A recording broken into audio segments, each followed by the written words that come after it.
சுக்குடன் சிறிது பால் சேர்த்து மையாக அரைத்து நன்கு சூட்டாக்கி இளஞ்சூடான பதத்திற்கு ஆறினதும் வலியுள்ள கை கால் மூட்டுகளில் பூசிவர மூட்டுவலி முற்றிலும் குணமாகும்.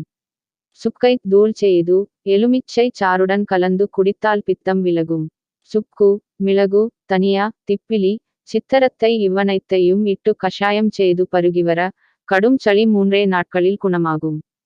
சிறிது சுக்குடன் ஒரு வெற்றிலையை மென்று தின்றால் வாயுத்தொல்லை நீங்கும்.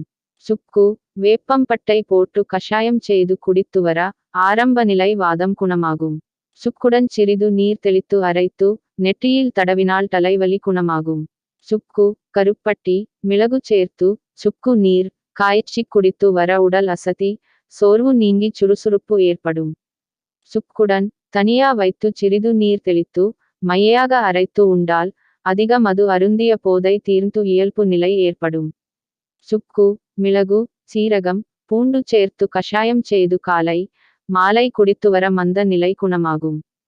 சுக்குடன் சிறிது துளசி இலையை மென்று தின்றால் தொடர் வாந்தி குமட்டல் நிற்கும்.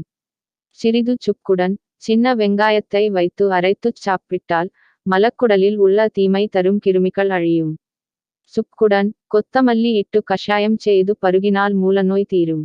சுக்கு 5 மிளகு ஒரு வெற்றிலை சேர்த்து மென்று தின்று 1 டம்ளர் நீர் குடித்தால் தேள் பூரான் கடி விஷம் முறியும்.